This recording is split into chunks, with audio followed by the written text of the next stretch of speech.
What's good, YouTube? It's me, your boy Squiddy, back again with another video. Today, I wanted to take a quick look at how powerful Tearlaments are without a ban list. I've had some previous videos where we covered some of the OCG tournaments that have happened without a ban list, which is really interesting. And it turns out that Tearlaments just happen to be the best deck in that format. Without any ban list, without any restriction, you can play cards like Painful Choice at 3, Graceful Charity at 3, Pot of Greed at 3, which you see these decks are not even playing because for some reason drawing 2 is just like useless when you can, either draw 3, discard 2, or happen to just mill 5 and go plus infinite. So, quick little look into some of the deck recipes here. This is player A is going to be playing a pretty generic deck. You can see there's just like a bunch of staples in it, and we also have some cool, interesting tech choices like Shockmaster and Elder Entity Azathoth, which are, I guess, more staples in this format because of the fact that they just shut down a turn completely for spells or monster effects. And then on the other side, we have something more interesting, which is Victory Dragon. As you may have seen in one of my previous videos, where Victory Dragon somehow took the tournament by surprise. It actually got 6 slots in top 8 of the decks who are actually playing Victory Dragon. And even decks like Tearlaments can actually access Victory Dragon very easily with the help of Omni Dragon Brotor. You can go into Reaper when you have a certain amount of monsters on the field. I think it's 3 monsters. You can actually use 2 of them to make Reaper and then use the last monster to put underneath Reaper to become a dragon, and then from there you can make that into a Guard Dragon LP.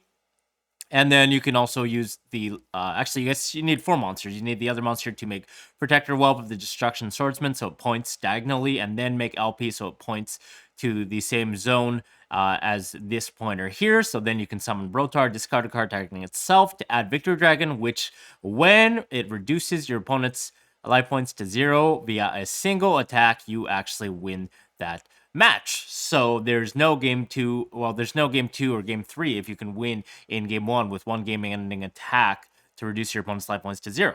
And you do have to tribute 3 dragon monsters, but that can be made possible with Protector Whelp as well as LP, and then the Brotar that you happen to summon off of the LP. So without further ado, let's just dive into the replay. Just gonna fast forward here a bit. It's a bit chaotic. We have a lot of powerful spells flying around, obviously 3 instant fusion at once, and you can see this player's hand is absolutely insane right off the bat. I'm just gonna show both here, actually make it more interesting. Go ahead and win the die roll here, and wow, there's actually no interaction in the other player's hand, which is really, really bad, especially in a format like this. So we're gonna see an activation of Pearl Rhino, gonna add Sharon, obviously just gonna add Scream. Doing this just to play around any Haveness or anything that might interrupt and mill, so we can guarantee that we have some millers in the graveyard by milling either 3 or 6 via Scream after the resolution of Sharon. So we'll see an activation of Haveness, Chainlink 1, and then a Scream, Chainlink 2. It's going to resolve. We're going to see a Kick Hallows, going to add a Rhino Heart, going to use the effect of Rhino Heart, or rather Kick Hallows to summon Rhino Heart, and then the effect of Rhino Heart, followed by the effect of Kick Hallows, going to mill 5.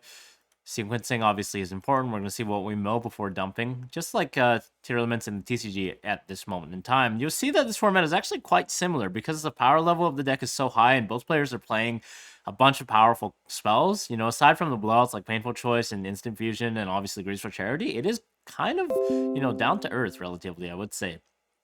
So we're going to see a fusion with that Happiness to make Root Kalos. And then here we still have the Instant Fusion. We've already used the Kick Hallows, so we're going to actually, on the resolution, also use Pearl Rhino to pop the Scream. Just going to add a Trap, I imagine, here. Either Crime, if they happen to play. I don't think they actually play Crime, so it'll probably be a Suliak. Yeah, we see a Suliak. Pretty standard. And then Instant Fusion. This is where things get crazy. Remember, we have some interesting Instant Fusion targets that are not banned. Elder Entity Norden, obviously being one of the prime suspects here, is going to trigger his effect to add back any level 4 and special summon it. And now we have 3 level 4 monsters on the table, so we can easily go into Shockmaster, which has not been freed since its conception. But for this duo, we're going to unlock Shock, and then we are probably going to call monster effects, I imagine, because, yeah, they just happen to be the most broken cards in the game. Gonna set that Suliak. Opponent's going to draw for turn. Ooh, draws a Keldo. We can't use monster effects, but the Scream is actually really nice here because of the reduction. The fact that we can actually reduce the monster's attack by 500 upon the normal summon of a Tearlaments as well. So we're going to normal summon that 1800 Sharon, activate the effect of Scream, just mill 3 cards that cannot be activated, but we are also going to put that Shockmaster down to 1800, and then we are going to see a crash here, which is really nice, getting the Shockmaster off of the table, and then the opponent has to essentially have follow-up, which they don't really have in the form of Max C. It wouldn't, but Would have been nicer even having that Scream here on the table, because we can normal summon this Medora and then also mill 3, but in hindsight, it was kind of hard to, tell that they would have that Scream and be able to get rid of the Shockmasters, so Celiac seemed a lot safer, I would imagine. We're going to see him normal summon Medora, just going to make some pokes. We can't really do anything else. I don't really see anything. I mean, you could trigger Pearl Rhino with the effect of Medora by shuffling back one of these tiers, but that doesn't really do anything. There's nothing much to pop. Might as well just pass. We have a Medora, we have a Rukalis, and we have a Maxi. It's more or less, 3 interruptions with the Celiac. Instant Fusion top deck.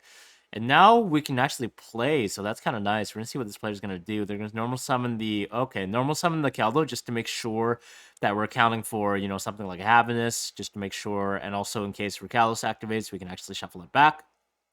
So very fair. Sequencing is really important, obviously. We're going to share in next, discarding the Beast so we can get a draw. Mill 3. Ooh, very nice mills, actually. Going to mill a copy of Celiac as well as Caldo being live. There's also a Kelbeck. I'm not sure if that's going to be activated. We're going to see Beast, Celiac, and then Scream. Okay, no Kelbeck. Scream's going to mill 3. Ooh, not bad either. These mills are really impressive, actually.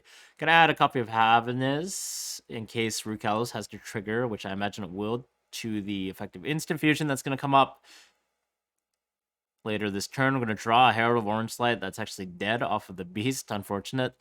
Use the effect of this new guy, Tearlaments Catch Tira, which when it's sent to the graveyard by a card effect, you can actually mill 2 cards. So this is coming out in Photon Hypernova for all you TCG players who are looking forward to that. It's a very, very powerful card. Going to mill 2 duds here, 2 copies of Herald. And then we are going to... Oh, okay, we're going to go to Abyss Dweller. Interesting, actually. I kind of like this play because obviously, yeah, they have Celiac, but, having Abyss Dweller just... on the table right away and not activating it just is sort of a blanket because you can't really activate Celiac now because they can just chain Abyss Dweller. So it kind of like guarantees almost the Abyss Dweller will go through. Activate Instant Fusion here. I imagine, yeah, Rukal's going to activate. We can't let that powerful spell resolve. The Chain of Happiness, which was already added to the hand by the effect of Celiac. We're going to see a Maxi chain on top of that. Wow, this is... Oh, holy smokes, this is a huge chain. We're going to see a copy of Medora as well. Probably going to shuffle back that Keldos, so this Rukalis can actually come back. And obviously, Abyss Dweller cannot activate because we do have the effect of Celiac as well. So that would have just pinned down the Abyss Dweller. Okay, we're going to just shuffle back them early as well as the Happiness, I guess, to trigger this Pearl Rhino. Because anytime Tearlaments is shuffled back to your deck, you can pop something. Happiness will summon itself to the table, mill 3 cards. Wow, that's pretty good. But I guess they're also dead. He doesn't have Tearlaments card in his hand for that Rhino Heart. Draw Painful Choice. That's pretty good. Rukalis will negate and destroy Instant Fusion, then resurrect itself from the graveyard after being sent, I imagine, which it does. We're also going to see Pearl Rhino on the same chain, targeting the Abyss Dweller. Abyss Dweller is going to chain itself. Rukalis will come back. And, oh, this Happiness, I guess, should have been in defense mode because they are kind of low on life. But I'm not sure if it really matters because Painful Choice is just such a broken card that it's literally plus infinite. And I'm not even sure what the correct card choices for Painful Choice are because this can select any 5 cards from your deck. It doesn't have to be any monsters. It could also be the same copy of the card. If you have like 3 Instant Fusions in your deck, you can just send them all and try to bait your opponent into picking it. Okay, we're just going to see a couple of names. They do still have that Keldo in the graveyard. So, let's see. Or maybe, was that supposed to be shuffled back to the door? I can't remember. Might have been a mistake here, but let's see. I don't think it'll really matter because Painful Choice, again, just doesn't care about anything. It's probably one of the most banned cards, if not the most broken banned card in the history of the game because you're sending 5 cards, and everyone knows that Yu-Gi-Oh! Graveyard is the second hand, and then you also get to add one of the cards too. So it's just like you add a card from your deck to your hand, and then you foolish 4. So I don't really think this Keldor even matters, even if it was supposed to be shuffled back. We're going to see these 3 monsters get shuffled. Further Rhino's going to activate just to pop the Scream randomly. Get rid of that so they can't mill 3 and potentially go into plays. Meta Noise being added. Interesting. From early, 6 and mill 3. I don't think it really mattered if they whiffed because they still had Celiac to activate them early, and that was probably just game past the Happiness, assuming they could have just bounced it back with something like a Rhino Heart. Obviously, they also have Rukelos as well to negate the effect of something. So if they did pop this with somehow, it could still be negated by Rukelos. Kikalos is going to activate, add the Rhino Heart. Rhino Heart's going to summon itself with the effect of Kikalos. Kid effect, mill 5. Rhino Heart, Sand Sharon, and yeah, this is probably just game mill 5. Just gonna go through the motions here and just make a Collateral Heart, shuffle it back so it doesn't trigger. Gonna go to game 2 after siding. And okay, so the Tearlaments player on that side is going to go first. We have a fistful of fairies, so we're going to go ahead, Keldo, discard Agido, add Medora. Let's see what happens next. Going to summon the Medora as well for another body, just dumping the Kelbeck. Going to use the effect of Sharon, discarding Merly. Merly's effect is going to trigger, and this Bestial Magnemite is actually going to get in there, surprisingly. I think this was actually sided in by the player after post-siding. We're going to see... Okay, Magnemite's going to banish that, and then we're actually going to see... oh, interesting. They actually activated Kelbeck. I guess they realized that they would lose to Bistio there, so they had to. Oh, we do see a Medora here, as well as a Sharon, and then a Sharon and a Casteria Tearlaments. So, pretty good mills on both sides. We're going to have to see a forced Medora activation here in response to the opponent's Sharon, and then we're going to probably see another Medora activation here in response to that Medora being targeted by the Medora. Okay, which we are. We're going to see another Medora activation in response to that Medora to shuffle back the names that are triggered and also the other names that are just chilling in the graveyard. And now we're back to a stalemate, and that Magnemite actually got in there. Ooh, and 2 mills off of the Casteria Tearlament. Pretty bad. Dead Victor Dragon. And, ooh, this is not looking great. I think this just could be the match here. Abyss Dweller just as a body to try and turtle. But it doesn't really do anything because his hand is absolutely broken. We have fairies, we have Tearlaments, we have Bistio Drewsworm that was searched in the end phase, and a Maxi. Like, I don't think there's any way to survive this onslaught. Yeah, probably not.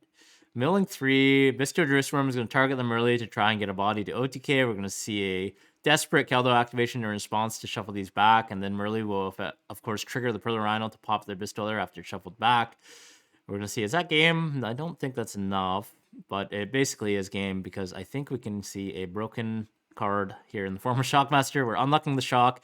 Gonna call probably, oh, spell, okay. I guess, like, there's, you know, they have Drewsworm and Maxi for monsters, and then, like, any spell card. Oh, and it's a Victor Dragon. So, yeah, that's about game. Pretty crazy format, if you ask me. You can see that there are a lot of power cards creeping around, like Instant Fusion, Grace for Charity, Painful Choice, and yeah, Victory Dragon can somehow swing for match as well. Pretty exciting. Anyways, if you guys like this, let me know what you think below of Tearlaments in general in this no ban list tournament, and if you guys want to see any other decks in this format, I'll probably just showcase some.